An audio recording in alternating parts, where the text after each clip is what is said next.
Let me get this straight. You think Baeza is going to beat Journalism in the Breeders' Cup Classic, correct? I kind of feel that way right now, yes. All right. Well, if you've seen me in other podcasts and shows, my liquor cabinet is stocked by terrible opinions of co-hosts. You want to bet a bottle of tequila on this one? I'll take Journalism. You can take Baeza? The only difference between me and your other terrible co-hosts is I don't take those bets on October 9th. This is VSiN at the Track. Now here's your hosts, Mike Somich and Aaron Halterman. Welcome into another VSiN at the Track. I am Mike Somich. He is Aaron Halterman, and we are presented by First Bet Racing. Make sure you check out firstbet.com for all of your horse racing needs. If you're watching us on YouTube, make sure you smash that thumbs up button. Help us get out to more people. If you're checking us out on Apple or Spotify in the podcast form, make sure you subscribe, rate, and review, and make sure you download every episode so that you do not miss a single thing as we lead up to Breeders' Cup. And Aaron, we're going to talk a lot about Breeders' Cup today. We had a couple winning your ins, including one horse who's not going to accept it, not going to head out to the Breeders' Cup. We'll get to that a little bit later. We saw Rhetorical dominate the Coolmore Mile. Thought that was very impressive. Ted Noffey gets it done in the Breeders' Cup Futurity. We'll recap some other big races as well as Torpedo Anna and what her career is going to look like moving forward. And, of course, we'll be previewing the big stakes from the weekend. We've got Keeneland on Friday, Saturday, Sunday. We've got Belmont at the Big A, and we've got best bets as well. Mr. Halterman, how you doing, buddy? Man, doing good. What an opening. What a great job by you. You're on your game today. I like to see that, Somich. Yeah, it's going to be a fun show. We got a lot going on. Breeders' Cup. We are full speed ahead to the Breeders' Cup right now. All the winning your in races are over, and now it's kind of, let's start handicapping towards it a little bit. We'll do a little bit of that as well. So should be a fun show as, like I said, all things point to the Breeders' Cup now. It does, and we're going to start out with one of those Breeders' Cup winning your in races from last weekend, the Grade 1 Coolmore Turf Mile over at Keeneland on Saturday. This was race number 10. The winner was my second pick at 9-1. I was upset because I should have just shown the guts, the chutzpah, to put Rhetorical on top. However, I did not. I had Diego Velasquez on top, and I think the conversation has to start with Diego Velasquez here because what happened, Aaron? This was a horse I was in a single last year in the Breeders' Cup. It'd been awesome this year. Goes off at, I believe it was 6-5, 7-5 price range. And nope, didn't show. No. Worst race of his career, I thought, right? It was really, really bad. Not only was it bad, at no point during that race did you feel like he was going to run. He looked bad the whole race. And, sometimes a horse that comes from behind, you can kind of tell that they're comfortable and they're going to make a nice run. They may not win, but you can tell they're going to run. You could tell the whole race he just wasn't going to fire. So he just kind of, I don't know, toss it aside, I guess. I would be shocked if he goes to the Breeders' Cup off of that. Maybe he just didn't like the United States style of racing, and that's that. So that was ultra disappointing. On the flip side of it is we talked about Rhetorical quite a bit on the show last week. Like you said, he was your second choice. And a New York bred who had been running really, really well against his own company there, New York breds up in New York, but came down here and I thought this was a really nice race from Rhetorical. This was not an easy race to win, even though Diego Velasquez didn't fire. This was loaded with talent, and Rhetorical was just able to fend them all off and a strong run down the lane. Kind of a no doubt about it type of win. I know the margin wasn't huge, but it kind of felt like, that whole stretch, he was going to get the job done. So hats off to Rhetorical, a great setup, and now this New York bred's heading to the Breeders' Cup, and I think he'll be one of your top 3-4 choices. I don't know who's going to be in the race yet, but he's going to probably be sub 10-1 in that race now. I sure hope not. I want to know the price on Rhetorical. I feel like I missed the boat here because 10-1 today. We always talk about the wedding funeral. This very much could have been the wedding for Rhetorical, and the next race, the funeral, if we are sitting at sub 10-1 against a tougher field in the Breeders' Cup. Let's just be honest. His only sixth race of Rhetorical's career, earns a career high 101 buyer. Love the improvement here. We got to start giving more flowers to the New York racing bred levels because the reason this horse didn't get bet was there's a lot of state bred races. The New York state bred program, pretty darn good. I mean, we saw Spirit of St. Louis go through it, win the Pegasus last year on the turf. Now we see Rhetorical go through it, take down the Grade 1 Coolmore Mile. Maybe we need to give a little more credit here toward those New York bred races. I do want to start out with the Breeders' Cup here. You mentioned Diego Velasquez isn't going. I kind of feel like he is. It's going to be interesting to see what the decision is because we don't really know what went wrong. The U.S. style of racing is call it the easy answer here. Yeah. We're not sure if that's actually what happened, if it was the fact that you had a new jockey with the Tory up, maybe that was an issue. Let's say he does go. What do you do? with Diego Velasquez? Because on paper, he is the best miler in the world up until this weekend. Do you accept a shorter price on him? Do you think you need 5, 6 to 1? How do you pivot and use him moving forward? Well, it's a great question because your other kind of thought process is, well, he's trained by Aidan O'Brien, and he's a guy that is well respected, obviously one of the best trainers in the world. So if he takes him to the Breeders' Cup, is it just because, hey, that's the plan and we're gonna do it, or does he kind of know what went wrong and has confidence in him moving forward? I don't have a great answer. I think it's going to be dependent on price, like you said. I think it's also going to be dependent on who else is in the race because, say Diego Velasquez wins that race last week, the Coolmore Turf Mile, by a couple of lengths.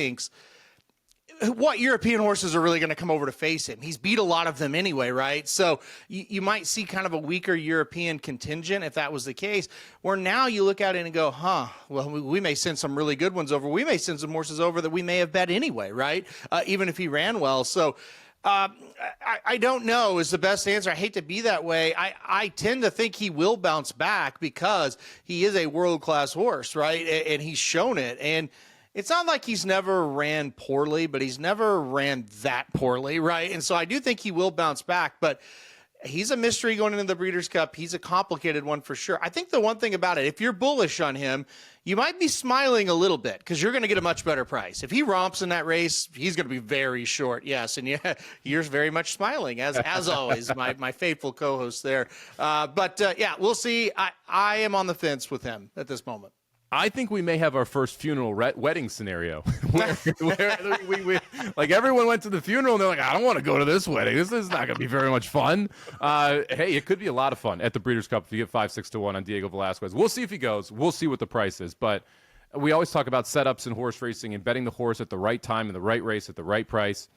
Kind of feels like we might get one with Diego Velasquez if people decide, hey, I just can't trust him after that Coolmore Mile. I hope a lot of people feel that way because I would love to bet this horse back in the Breeders' Cup because, as you said, there are horses in Europe that were going to avoid the Breeders' Cup because of Diego Velasquez. Yeah. I'm not ready to just believe, it's over. Like, Keeneland stunk.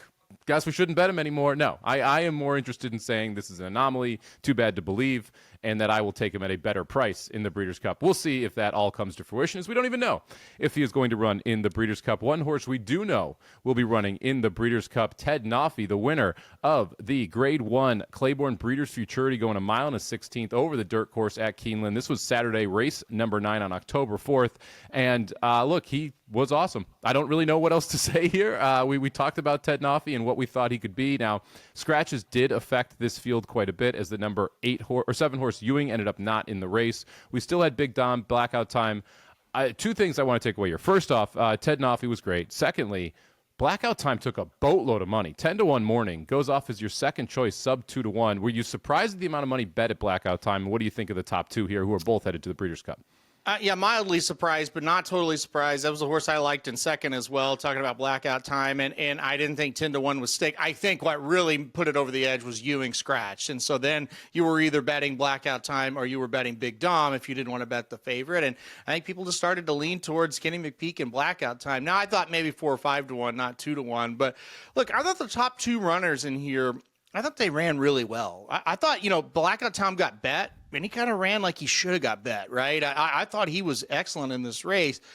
Ted Noffey was just a little bit better. And when you kind of look at the horses that are now moving on to the Breeders' Cup that ran last weekend as juveniles, Ted Noffey just looks a lot better to me based on this. And again, the other horse we'll talk about in a second is not running. So he just looks pretty good right now. We know the Bob Baffert horse, Brant, did not run. He's going to go straight to the Breeders' Cup. So maybe, he's one to kind of look at. But yeah, Ted Noffey kind of stands out, and I'm not sure Blackout Time doesn't stand out for second at this point right now. Both those horses I thought ran very well.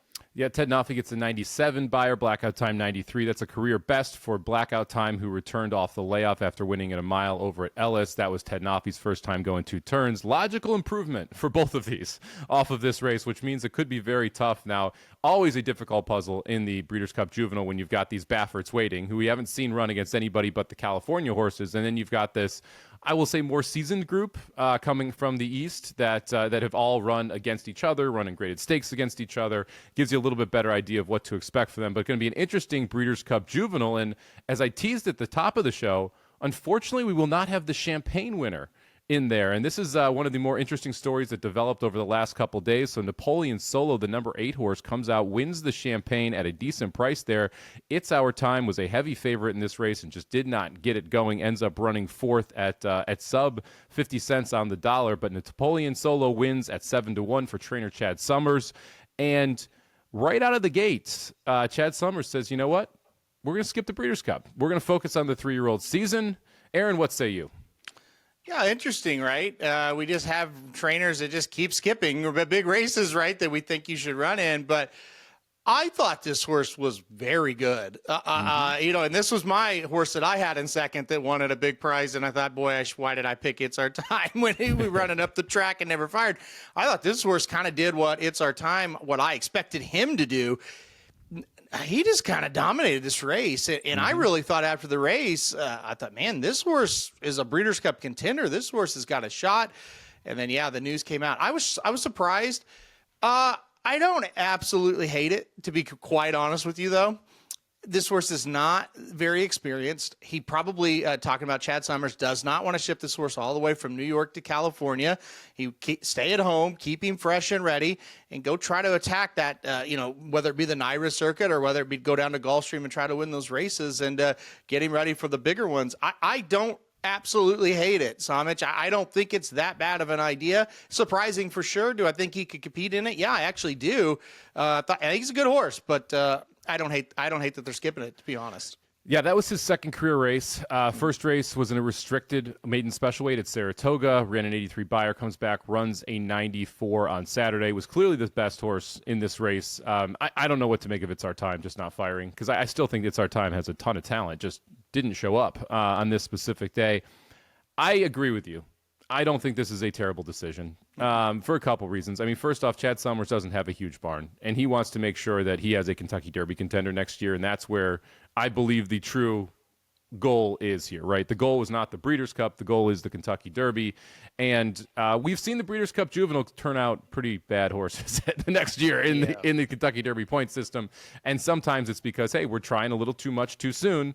And it feels like Chad Summers wants to avoid that and plot out a path that he believes he can get this horse into the gate on the Kentucky Derby. So I'm surprised because it also, look, you don't get many chances to run the Breeders' Cup, especially when you're barn the size of Chad Summers. And he had a phenomenal summer at Saratoga, too. He's been on one over the last 5-6 months here. But I do respect the decision here because it's one of those where we got the long goal in mind. I do think this is a pretty tough Breeders' Cup Juvenile with multiple Bafferts waiting as well as the horses we just discussed.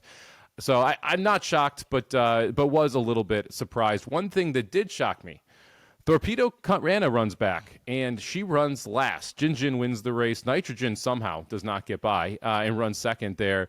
Torpedo Anna runs last, and Kenny McPeak, I thought, scholar and a gentleman here after the race. Wonderful quote from him talking about taking defeat gracefully and winning gracefully. Most of the time with Kenny McPeak, I'll say winning gracefully. Really a shame what we've seen from Torpedo Anna. You were on this before I was. You mentioned that you just didn't see her moving the same way this year that we saw her moving last year. And it sounds like, it's not official, but it sounds like she'll be retiring. Yeah, one of the more upset I've been after a race, and I'll get to Torpedo Anna in a second, but you kind of mentioned in passing, I have no idea how Nitrogen doesn't win this race. Had Nitrogen singled, had a big win bet, lost that to Jin. I was so mad. But let's talk about Torpedo Anna. Look, I think and people are going to kind of scoff at this, I think that after the Travers, when she ran the absolute race of her life and ran just tremendous, I don't think she's been the same since. If you remember, she barely won the Cotillion against much, much weaker horses. She won the Breeders' Cup Distaff last year. That was a really weak field. If you remember, they kind of all those horses scratched out. She got the lead all by herself.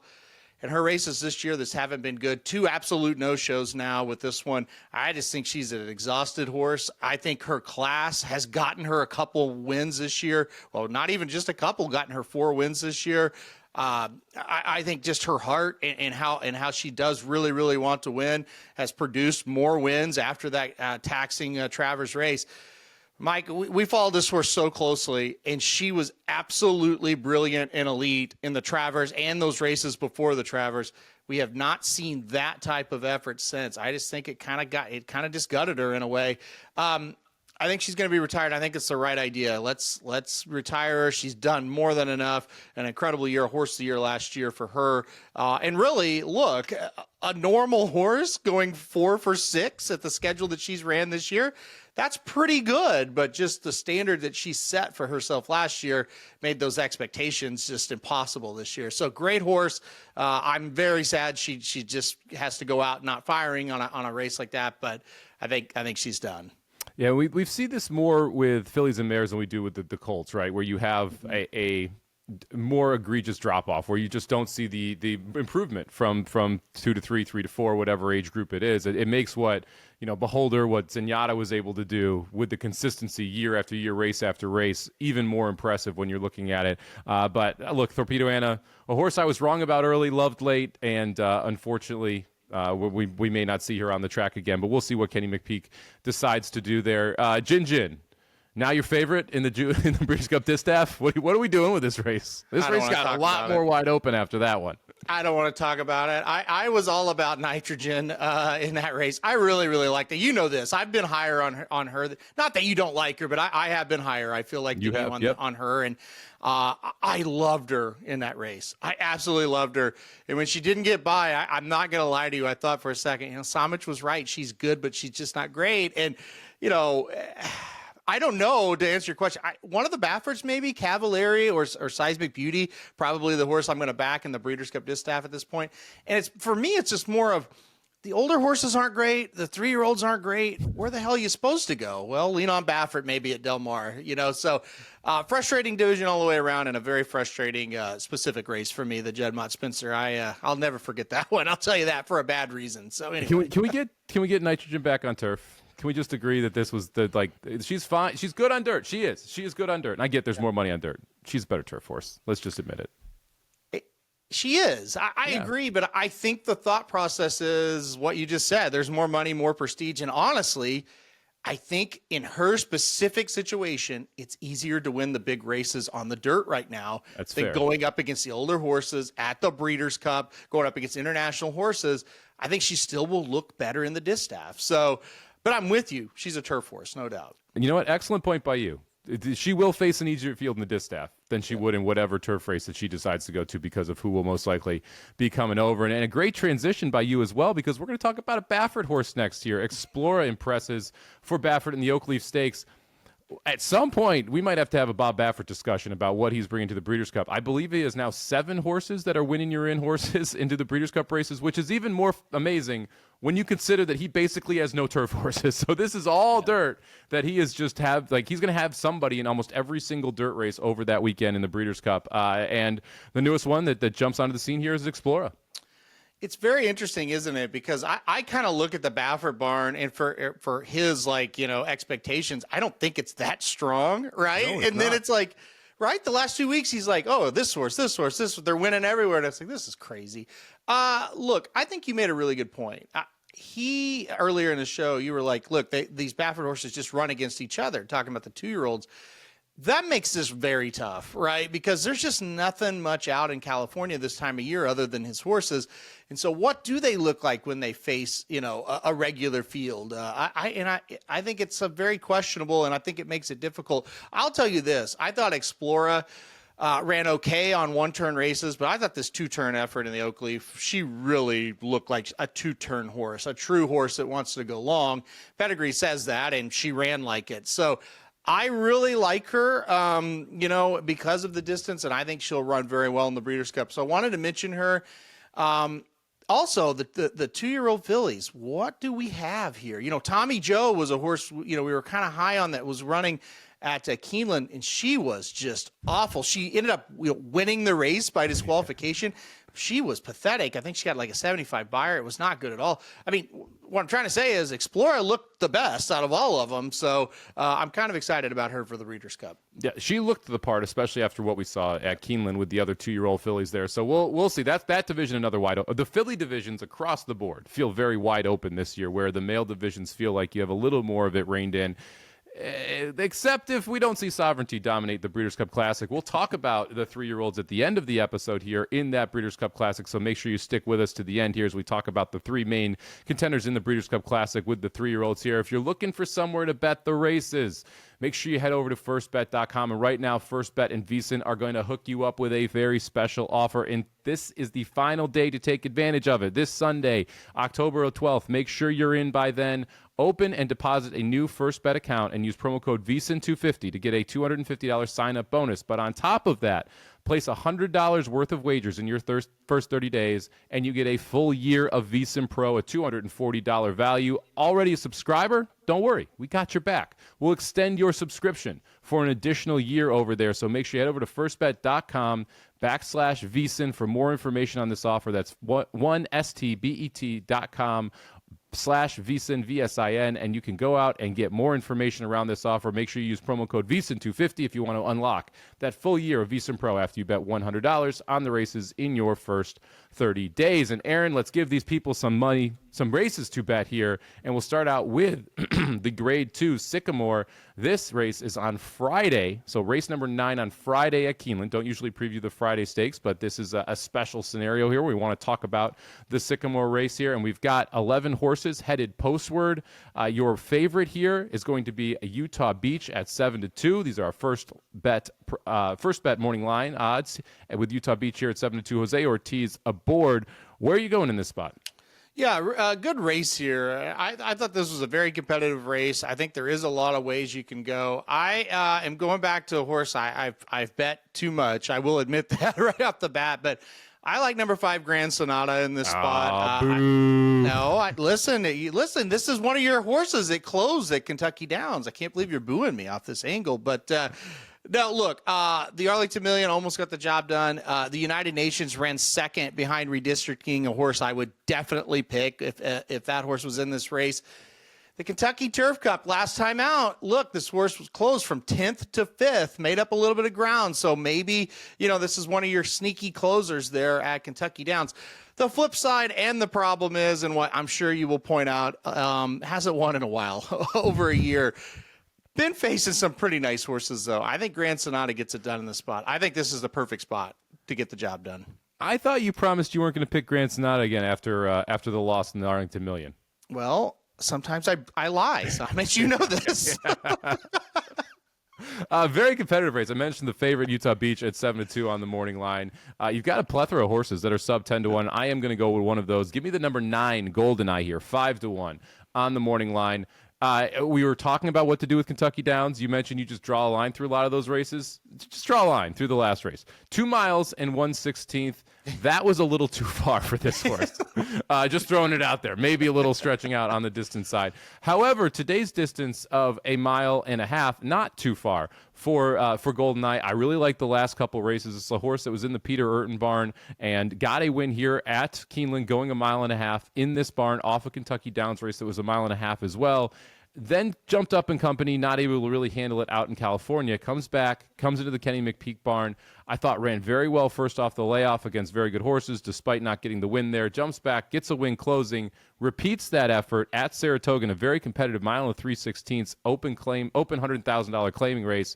Wolfie's Dynaghost runs second, Signator third. That was a pretty good field. I think this horse fits. This horse is improving. This horse seems to like Kenny McPeak. And the fact that Irad Ortiz takes this mount. So Jose Ortiz rode the last 2 times. Irad and Jose share the same agent. Kind of feel like this is one of those where Jose said, look, I'm on the favorite. You probably want to ride this horse here in the number 9 Goldeneye. I think number 9 Goldeneye gets a very good trip, able to get the job done here in the Grade 2 Sycamore. Did you consider Goldeneye at all? Yeah, Goldeneye's definitely one up there for me. I'm with you on that one. I think you laid it out pretty well. And look, I mean, Kenny McPeak, we talk about him. He does well here in Kentucky specifically. And you're right, that last race, forget about it. The 2 before, I think, are good enough to get the job done here for sure. Speaking of the last 2 races, good enough to get the job done, I kind of like the number 2 Safe Trip Home a little bit in this spot as well. I get that we're moving up in class here, but again, I don't think this is the strongest group. I think it's a very competitive group, but I don't think there's a real standout. Last 2 races have been very good, including last time out at this distance at Colonial Down. It was a lower, graded race for sure, not an ungraded stakes race, but was able to get the job done by 2 1/4. I like that he won at the distance. I like that a little bit more than, oh, we're not classy enough to win this grade 2 event. 12 furlongs is different, right, than any other thing when you start getting out this far. So the number 2, Safe Trip Home, was another one that really caught my eye. So Utah Beach, Grand Sonata, the 4 and the 5. Obviously, you took Grand Sonata on top. Utah Beach, the favorite. We should talk about him a little bit. This son of English Channel has gotten better as the ages have gone up for him. So it's kind of one of those classic English Channel horses, keeps improving. 1.5 mile distance has been kind of a cheat code for Utah Beach. 4 for 9 at the distance. Keeneland also a cheat code here. 2 wins in 3 efforts. I have Utah Beach underneath. I kind of feel like Utah Beach and Grand Sonata are similar. I wouldn't be shocked if either one, but I don't like the price enough on either to really put them on top. However, I think both are definitely players in exactas and trifectas. I think Utah Beach, I haven't really liked the last 3 races. Now, I'm not going to worry about the Kentucky Downs race, but, Sword Dancer, I didn't think he ran all that well. The ungraded stakes at Churchill 3 races back, obviously he was a very short price and ran 7th, just didn't run very well. I don't know. I'm just thinking, I think this is one that can be beat. You kind of said it. And you can't really do it, but if you take out the Elkhorn and the Louisville, the 2 races this horse won, he's really not great, right? And he's really not one that looks great. I think you're betting this horse off of those 2 races specifically. We just haven't seen it the last couple. So I didn't really love this horse. I also think this is a horse that's going to have to obviously come from way out of it, and I don't see a whole lot of pace in here. I just didn't like him in this spot, especially as a favorite. I'm with you on that. I think he's one to play against. You mentioned the pace. I'm glad you did that. This is a paceless race in a lot of ways. And number 3, Mercante, is going to most likely be your leader based on what you kind of see from an early time form perspective and what we've seen in the past races. Any chance Mercante goes gate to wire? I mean, this horse has just not been able to capture that early 2025 form in late 2025, and I'm a little concerned 1.5 mile is just too much. He's an interesting horse, isn't he? Because we kind of fell in love with him a little bit, and right when we did, he kind of just stopped running very well, right? So, look, I thought the race, at the Arlington there at Churchill Downs, I thought that was super good. I thought he's turf classy. We were in second. I thought that was super good. I don't see another race kind of like those 2, though, and that's where the problem is. But you mentioned it. Why is this horse not going to be on the lead here? When you look at these other horses, I don't think there's any doubt he's going to be on the lead, and maybe that makes the big difference and maybe gets him back in form. All of a sudden, like said, we kind of fell in love with him. We bet him at a little bit shorter prices, never real short, but a little bit. Now he's 8-1, and I think you're going to get close to that. I mean, maybe 5-6-1, but you're going to get the price is my point. Maybe now's the time. I do think the pace setup is just perfect for him in this spot. It is great. I would need like 10-1. I would need more than 8-1, and I don't think I'm going to get it because he is clearly the horse is going to be in lead. If you're playing tournaments, I think this is a logical tournament type horse because it could go gate to wire. You could see it step up. But again, Mercante going 1.5 miles to me is just a problem. If you're referencing those races, the 3 back-to-back races, the 1.1 mile, 1.1 mile, 1/16th. And we saw him try 1.5 miles at Kentucky Downs. Now, again, you never know with Kentucky Downs, but they didn't exactly blister the pace in that race, especially compared to what we saw in other races, and didn't really have anything left there. So I'm a little more interested in Mercante when we see a cutback here and maybe a little bit of a less of a class test. Let's move one day forward here, head to Saturday's card, race number 9, the QE2 Cup, grade 1, going 1.1 1/8 on the turf here. Awfully interesting field. Laurelin sitting at 5-2 on your first bet morning line. Fionn sitting at 3-1. I want to know where you're going on top here, Aaron, because I feel like those 2 are your like darlings, and now you're being forced to pick between your children here. So where are we going on top? Yeah, that's a great way to put it. Wow, yeah, you're on fire today, no doubt about it. I am excited for this race because you're right, they are my little darlings, Laura Lynn and Fionn, but they're also some of my other little darlings in this race, like Lush Lips, who we both have liked a lot and been successful with, and like Opulent Restraint, who we both have liked a lot and we haven't been successful with. So there's a lot of them here. On top, though, Mike, I can't go against the number 9 Fionn. We talked about Nitrogen and how good we think this horse is on the turf. There's one horse that has defeated Nitrogen this year on the turf, and that is Fionn. She kind of did it fair and square in the Belmont Oaks back in July. I thought that was such a good race. I went back and watched that race back. It's just so much fun. And it was just, like I said, a fair and square win. There was no excuse for Nitrogen. Fionn just beat her. Didn't see her for a while. She came back last time out in the Dueling Ground Oaks. How about this? We've talked about at Kentucky Downs how speed ruled 99% of that meet. How about Fionn? She got behind. She was 10th behind by 10 lengths, closed up, and won the race. To me, that was the big sell. You've got those past races as well on the quote-unquote normal tracks. Then you got that one sticking out. I think Fionn is the horse to beat here, definitely. Give me the number 9 Fionn on top. Yeah, that was one of the weirder races at Kentucky Downs because Candy Quest, who's also in this race, ran second, was 12th in that race. So the one time closers dominated here was that specific race where you saw Fionn and Candy Quest both come from off of it. I don't disagree with anything you said about Fionn. I think Fion's Belmont Oaks Invitational is the best single race on paper for any horse in this field, right? That's really hard to argue. Ran huge in that spot, beat Nitrogen, beat Opulent Restraint when Opulent Restraint had a setup that I thought was favorable for the horse. I am going to go a little bit off the beaten path here, though. Give me the number 7 horse, Destino d'Oro, on top here for Brad Cox. I really liked this horse's race at Churchill Downs, winning off the layoff, able to get to the wire first, going a mile and 16th in the allowance, jumps up to the pucker up. I love the difference in strategies. We were 10 lengths off the lead in the allowance. We were a half length off the lead in the pucker up, and we were able to win in both cases. So this horse can come from behind. This horse is able to be closer up to the pace. You go back, I thought the race in the Jessamine, the Grade 2 Jessamine here at Keeneland back in late 24 was a very good race. This horse has taken a step forward.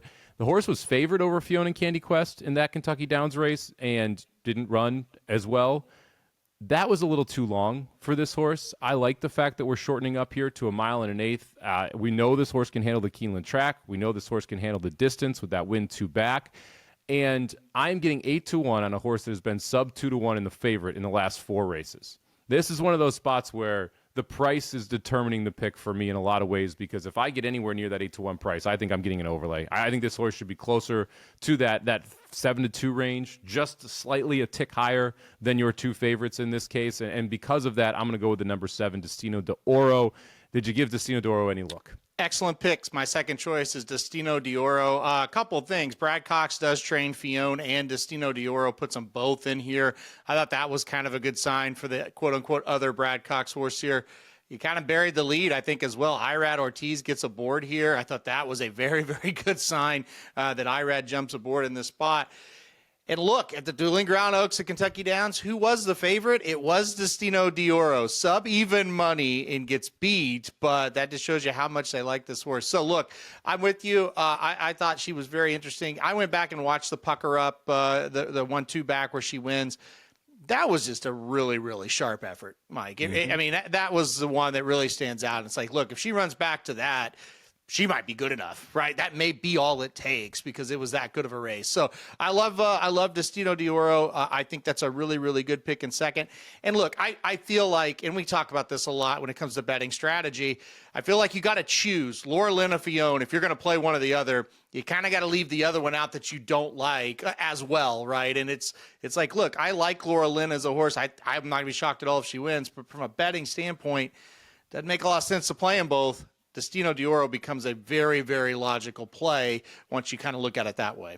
Yeah, well, it's one of those. So Aaron's talking specifically about pick 4, pick 5 sequences, right, where you don't want to be using the 2 favorites. You want to be using prices with the favorite if you're going to use the favorite, or you want to try and just straight up beat the favorites and go outside of them, go 3 or 4 horses and see if you can spread around and get a price, knock out the majority of the people out, yet your ticket continues on.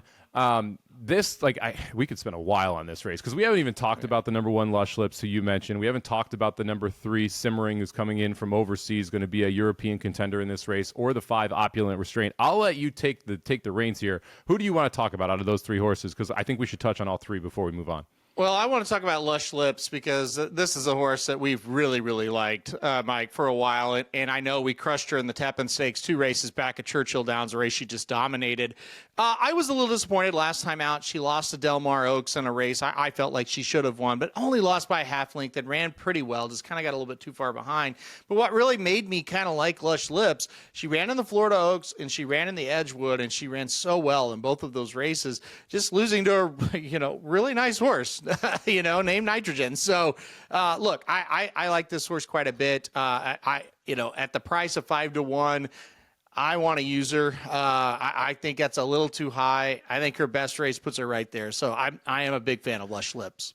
Yeah, I don't know what to do with her in this field. That Del Mar race, you said it was, you thought she should win. It was disappointing. She should have won that race, and she didn't. And maybe it was a Del Mar track, maybe it was something else, but that was a disappointing effort. Hard for me to really want to back her off that. We'll see what her price is. I think 5-1 is pretty fair on her if you are a fan. The number 5 Opulent Restraint, a horse that I've liked for a while. I liked her at 20-1 in the Belmont Oaks Invitational. She gets the lead. She runs third in that spot. She had to go really fast that day. She didn't make the lead in the Saratoga Oaks Invitational. I think that was a problem.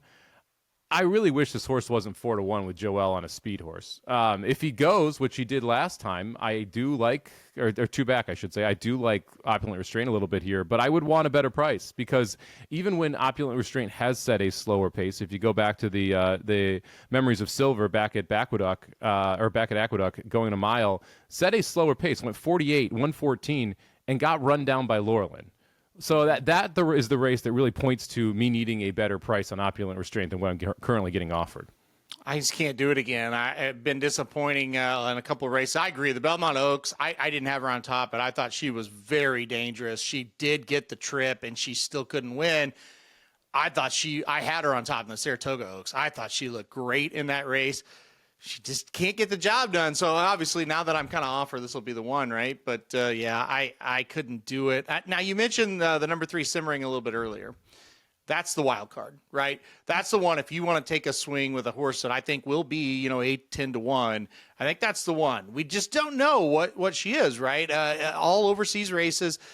The bad news is she's 2 for 11, right? Yep. That's not great, but she's been facing, you've got to assume, horses that are a little bit better, or at least really good horses in some of those losses. And she's had some close finishes in some Group 1 and Group 3 races. So it's hard to really analyze her past that, right? But these international horses can come over here and run very, very well in these races. So number 3 Simmering, definitely a big shot for me. Yeah, I mean, she's wildly inconsistent, but has the race to win. I think that's right, because she ran against Lake Victoria, who's a very good horse over in Europe, and ran second in a Group 1, misses by a length, then runs against Lake Victoria again in the Grade 1 Irish Guineas, and loses by 11.5. Like, okay, what happened? Like, why are we seeing these different subsets of races from her? So, I agree with you. Total wild card, could win, could run last. That's one of those where if you want to take a shot and include her in pick X's, I think it makes sense. Hard for me to bet her on top because of the inconsistencies. Look, it is a phenomenal time here in sports. We've got the NHL started 2 days ago. Aaron wearing his St. Louis Blues hoodie there because the NHL starts tonight for us. That's right. That's right. Little Blues helmet right back there. Big Blues fans excited to see them play. If you want to catch up on the NHL, the NBA, which starts shortly, the NFL, which is in full swing, or college football, make sure to head over to VSiN Pro. It's your edge in both horse racing and across all sports now with Opta AI predictions for prop markets as well. All of that and more included in your VSiN subscription. Try it for just $9.99 for your first month. Head over to vsin.com/subscribe and see all of the subscription options. Aaron, let's head out to Belmont at the Big A. Grade 3 Glen Cove here, 6 furlongs on the turf. No morning lines out yet, so we can't give a shout out to our friends over at First Bet as they are our official morning line sponsor here. But who do you like here in the Glen Cove? Yeah, interesting race here. I think this is one that you could really kind of look at and go a lot of ways. I wish we had the morning line. I think that would be very, very helpful in a race like this. Turf sprinting, they're always kind of a little bit wide open. I'm talking in circles as I try to decide. I'm just kidding. I already have it. But the number 4, Me Governor, is who I'm going to put on top in this spot. No, you got to pronounce it correctly. Well, how is it? Me Governor. Oh, no, I'm not going to say that. Come on. I've got a little class, Somich. No, I'm just kidding. I didn't know. Why is that? Why is that how you say it? I don't know. It's Me Governor. It's a British thing. It's like a British saying. Oh, okay. Well, see, I'm learning things today. I'm from Southwest Missouri, Somich. I don't know these things. You probably you don't even know where the UK is on a map. Probably not. What is the UK? Just kidding, kind of. All right, Me Governor. There you go. I'm going to be my top pick here, the number 4 horse. Coming off of a win. He might be Australian, and I might be totally wrong, but let's hope not. Well, look, it's a grade 3 race. Who cares, right? But anyway, let's go with the number 4 on top in this spot. Coming off of a win at Colonial Downs. This horse is inconsistent. I will say that, and that is a little bit of a worry. But I think he'll sit a really nice trip. I think the number 5 Pop Idol gets out in front. And I think the 4 just kind of sits right there in second. A really nice stalking trip, be able to get the job done. Ricardo Santana, believe it or not, has become a very good turf rider. This was a guy you kind of didn't want for a long time. Last couple of years, he's done pretty well, especially up here at the NYRA circuit. So, I think we're going to get 5 or 6 to 1 on this horse. That's kind of what I want. So give me the 4. Yeah, shout out to McGovern's sire as well, the Factor. Love me some Factor, especially on turf. Very good turf sire there that's kind of sneaky under the radar. But I'm going to go a different direction. I'm going to go to number 10. Anna's Call here. Again, I wish I knew the price because I kind of want a little bit of a price here on Anna's Call, like maybe, I don't know, 6 to 1, 8 to 1, somewhere in that range. We'll see if I get it. Coming out of a state-bred allowance N1X level race, I thought ran really well, was against Open Company in an overnight stakes at Monmouth prior to that. It ran okay. I just love the fact that this is kind of your outside speed horse. And if you look at what wins these races at Belmont at the Big A, it's these speed horses that are sitting in the second flight that have clean trips, that are able to get outside, get first run on the leaders. That's exactly the trip that Anna's Call is going to get here. Miguel Clement has been awesome in his short time taking over for his father. 25% in graded stakes is absolutely unbelievable. $2.51 ROI. Alvarado takes the mount, a jockey that I like quite a bit here. I think this is just a perfect setup and what is really a wide open race. Like I would expect, and I could be wrong, but I expect Love Severe to be your favorite here, who is the other Miguel Clement horse, the number 2. And I get it. It makes sense. But I like the 10 horse, the other Clement here, a little bit better in Anna's Call. I think you're right. I think Love Severe will be the favorite, but I don't think this is a horse that really is a huge standout or anything like that. So I'm with you. I like Anna's Call as well for second. So we kind of see it a little bit the same as far as that goes. And you're right. I thought you made a lot of good points, and I just think it's going to be a situation. I want a horse that's kind of near the front, and I think she's another one that could be there and kind of get that trip like the 4. With that being said, I do think Love Severe is a horse that I got the horse in third. I just kind of feel like maybe a little bit classier than the rest of these. I don't know from a talent standpoint that she's really proven to be faster, but from a class standpoint, I think she is there a little bit. So I did have the 2 in third. This is kind of, we talked about the Sycamore. It's like, it's a really competitive race and the horses are all pretty good, not great. These are all pretty average. It's hard to kind of get excited about a lot of these. Yeah, I mean, these 3-year-old filly sprint races, they can come back a little light. And this one feels like it came back a little bit light. What about Pop Idol here? This was your classic wedding funeral horse, wins at Saratoga at 17 to 1, goes up to Woodbine and loses as a $1.80 favorite. Probably the speed of the speed in this race, which is obviously very dangerous at Belmont at the Big A, going 6 furlongs on the turf. Do you think Pop Idol has a chance to take him gate to wire here? And what price would you need to bet this horse to win? I think the horse definitely has a chance to take him gate to wire. I do think like my 4, your 10 will be within range and will be able to make her work for it a little bit. But yeah, Pop Idol, definitely the speed of the race. I think you're going to need about 6 to 1. Honestly, I would not take a short price on her because of kind of what we've seen. Did have a couple of nice wins at Woodbine in 2024. Came off the layoff. That's why she was that big of a price up at Saratoga and won.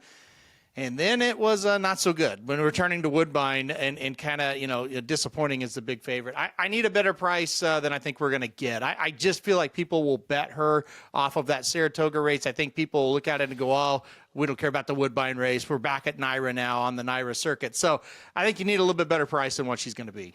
We have not mentioned the horse that I'm going to take in second here and almost put on top. The number 3, Flat Out Time. Let's talk about this one, who's going to try turf for the first time by Not This Time, Giants Causeway. Very good turf sprinting pedigree here for George Weaver, who is a very good turf sprinting trainer. Castellano gets aboard. This horse won on dirt on debut and then switched barns, privately purchased, ended up winning at Delaware first off the layoff, and then jumps into the Grade 3 Pirates at Saratoga. I thought running a very good third, especially after stumbling at the start and kind of rushing up. Praying wins that race, who comes back and wins a graded stakes last weekend on the dirt. What do you think about the 3-shot Flat Out Time, who's my second pick in this race? I kind of like, out of the George Weaver horses, which is the 3 Flat Out Time and the 5 Pop Idol we just talked about, I kind of like this one a little bit better. I thought the Prioress was a really good race for Flat Out Time. And the Prioress had a couple of really nice horses finish ahead of her in that spot. So I do think she's got the class. There's no doubt about it. Can she take to the turf? I think not this time. Horses can kind of do anything. I really, you never really worry about it. And, and just to kind of prove that, the horse has a grade 1 winner sprinting on the turf and has a multiple grade 1, grade 2 winner going a marathon distance as well. So he's kind of a wide ranging sire. So I'm with you. I haven't made the decision on who I'm going to use on the pick 4 and pick 5s completely yet. This is certainly one that's on the list of possible horses to use, more so than the stablemate, the 5 Pop Idol. Yeah, I'm gonna be using 3 in the pick 5 here, and that's gonna be the 2 Love Severe, the 3 Flat Out Time, and the horse on the outside, the number 10 Anna's Call. Number 10 Anna's Call for me. Number 4, me governor for Aaron. It's mentioned in the comments how much we're butchering this and whether it is Australian or from the UK. Because I'm sure it's one of the two. I think it actually may be Australian the more I think about it. But it's definitely from a movie, and that is why I am doing that silly voice. All right, let's fast forward to Keeneland race number 7 on a Sunday. The grade 2 Franklin going 5.5 furlongs over a hopefully firm turf course. Your favorite and deserving favorite in here, the number 9, Future Is Now. Aaron, I'm going to go out on a limb and saying you're going to take the 9. Absolutely, yeah. I've kind of been dancing around the favorites on the show here so far, but not this time. Not great sire, by the way, not this time. The number 9, Future Is Now.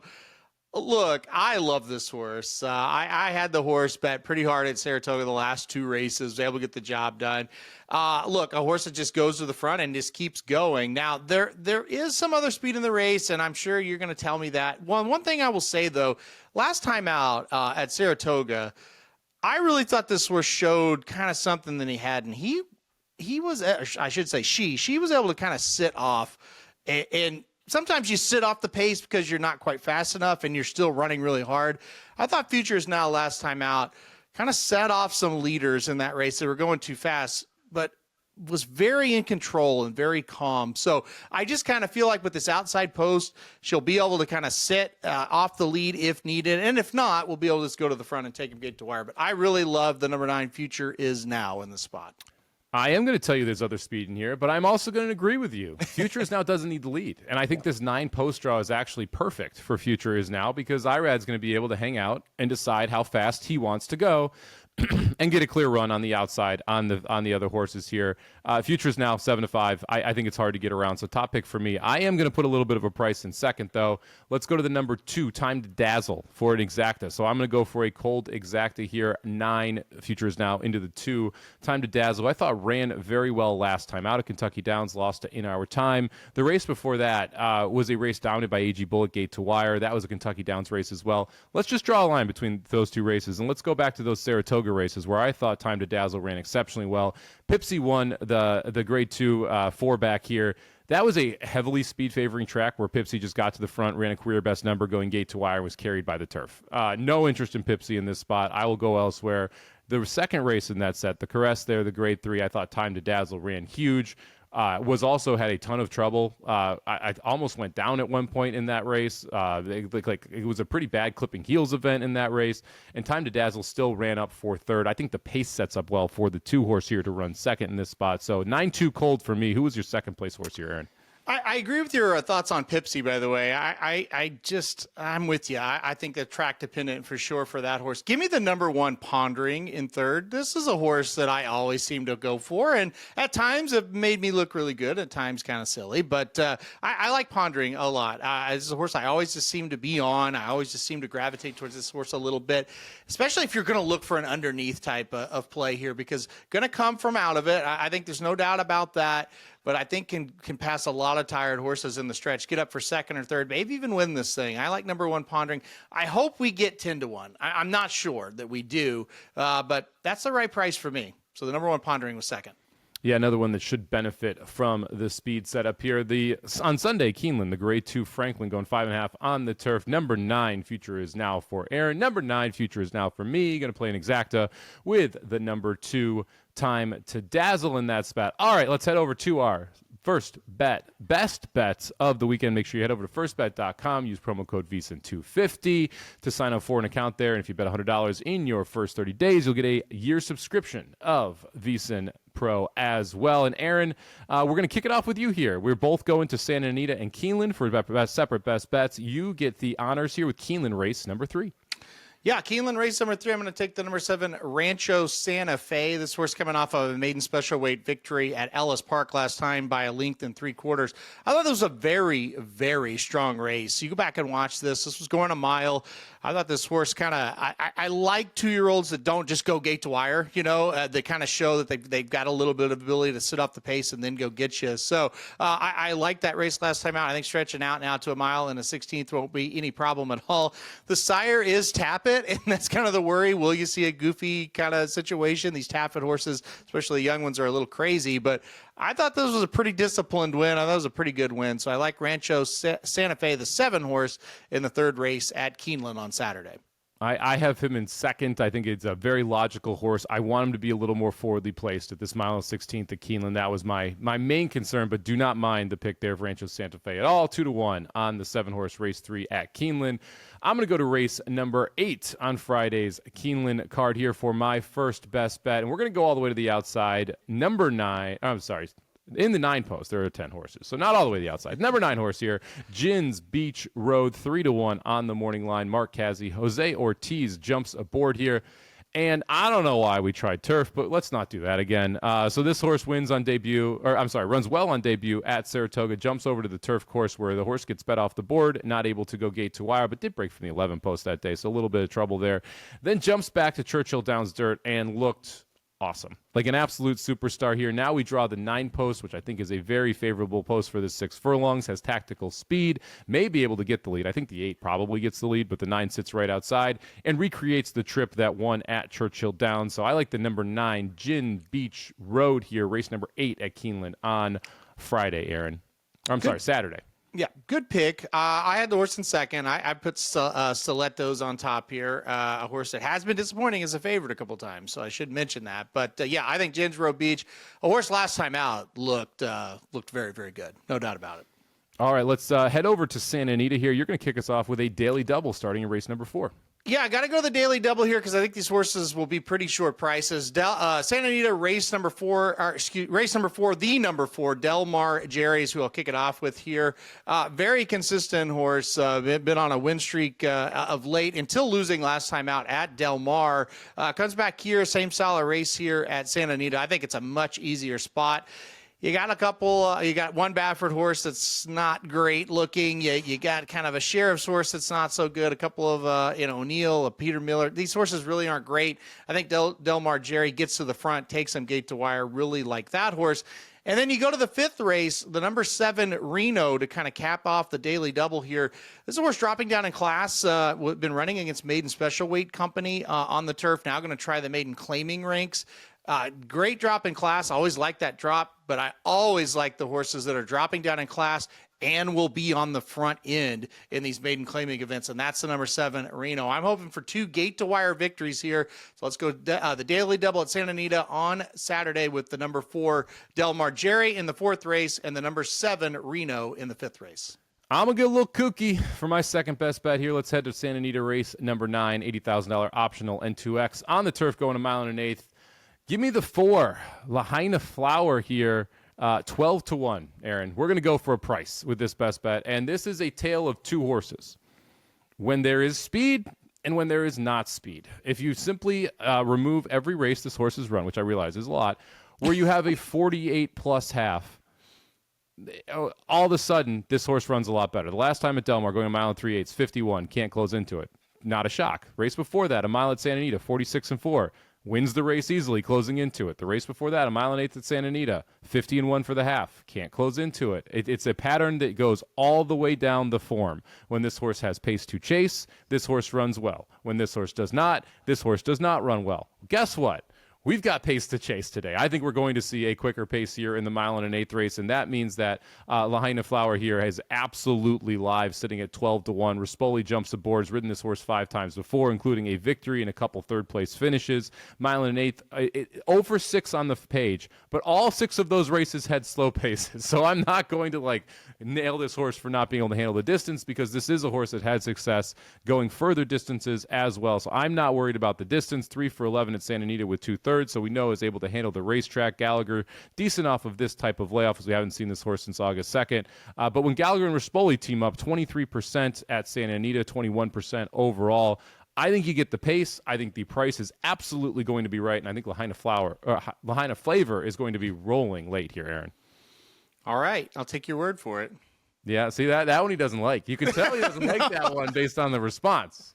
But yeah, no, look, the fast-paced races, the horse runs well. I think we're going to get a pretty fast-paced race. All right, before we sign off here for VSiN at the track, let's talk about, and I love this, Matt Deutsch, our producer here, we're talking about what we're going to do about the Breeders' Cup toward the end of the race.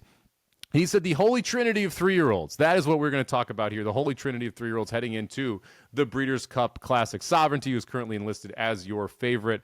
Journalism and Baeza. And look, I think we agree Sovereignty is the most likely to win. So let's talk about upside for all of these horses. Sovereignty's upside is to win. Sovereignty is a deserving favorite. Sovereignty probably should be 2-1. Somewhere in that range, I think, is a fair price on the horse when he breaks. Do you agree with all of that on the Sovereignty aspect? Absolutely. We could talk it to death, but this is an elite horse who's shown elite talent. He should be the favorite. He should win. Yes. All right, now the fun ones. Because, look, it's fine. It's talking about Sovereignty's fun, whatever. Right. But Journalism and Baeza are much more interesting horses in this race because they're not the favorite. They've not been able to beat Sovereignty. And they have taken different paths after facing Sovereignty to get to this point. Baeza wins the Pennsylvania Derby after running second to Sovereignty in the Jim Dandy. We see Journalism go face older horses, the only one of these 3-year-olds to do so in the Pacific Classic, running second to Fierceness. What's the upside in the Breeders' Cup Classic for Baeza and Journalism here about, 4 weeks out from the Breeders' Cup?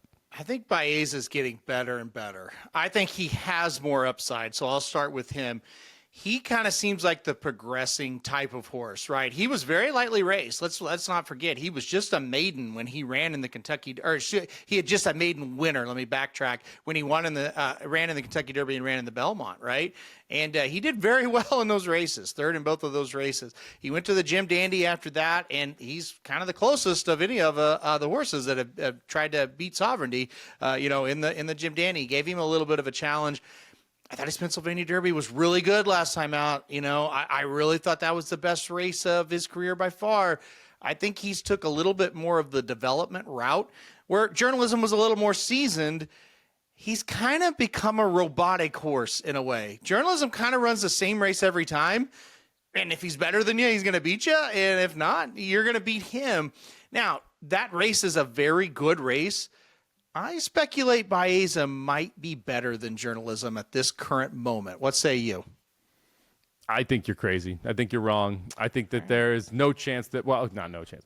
I will not be using Baeza in my exactas, my trifectas, my superfectas. I will be using Journalism. I think Journalism is a much more consistent horse than Baeza. I think that Baeza with Hector Berrios is a little more interesting because of the way Flavian Pratt rode him versus the way that Hector Berrios rides him. He's going to be more forward in that race. Look, I think Fierceness freaked in the Pacific Classic. And I get that maybe Fierceness freaks. I get that maybe Sovereignty freaks. One of them just runs a monster race.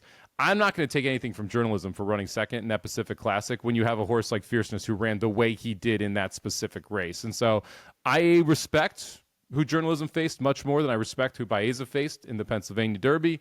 I think Journalism is the horse with the higher upside of these two. Here's what I'll say.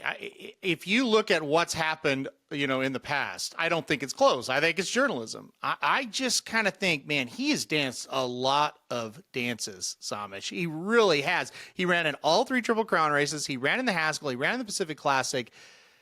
I just kind of think he might be a little tired by the end of this, where they've kind of campaigned Baeza a little bit more conservatively, giving him time between races a little bit more. I just kind of think he might be ready to run the bigger race. Now, if you go, hey, which horse do you like best? Out of what's happened so far, it's journalism. And he's been so respectable. I mean, I've bet this horse so many times because I know what he's going to do. He's very, very reliable. I'm kind of with you. I don't take a lot away from him as far as losing that Pacific Classic. I thought he got just an atrocious ride. But guess what? That rider's still on him, Mike, and he's given him a lot of atrocious rides. So that's another factor as well. And you mentioned it. Hector Berrios, he fits Baeza like a glove. I don't know what it is, but he really rides that horse well. No, Barris, he's a very good jockey, and he is a more speed-forward jockey, especially on dirt, and I think that has played well to the talent that you're going to see in Baeza. So let me get this straight. You think Baeza is going to beat journalism in the Breeders' Cup Classic, correct? I kind of feel that way right now, yes. All right. Well, if you've seen me in other podcasts and shows, my liquor cabinet is stocked by terrible opinions of co-hosts. You want to bet a bottle of tequila on this one? I'll take journalism. You can take Baeza? The only difference between me and your other terrible co-hosts is I don't take those bets on October 9th. Let's revisit it. No, wait. I'm not copping out. I'm just saying I'm a very logical bettor, unlike somebody else that is your co-host who just is willy-nilly, right? So let's see the field. Let's draw the race, and then we'll revisit it. All right. Well, you're a chicken. That's all I heard. No, I'm smart. All I You heard is that take advantage. I'm not willing to stand behind my opinion for a $40 bottle of tequila. I will stand behind my opinion when I get all the facts. See, that's the difference between a good bettor and a bad bettor. You should know that. Yeah, well, I'm trying to give you an advantage here. You never know. Maybe it's journalism who doesn't draw well. You're just taking these takes willy-nilly and you won't stand behind them. All right, that's all we got here for VSiN at the track. I am Mike Somich. He is Aaron the Chicken Halterman. For Matt Deutsch, the super producer, thank you very much. Good luck with all your bets this weekend. This is VSiN at the track.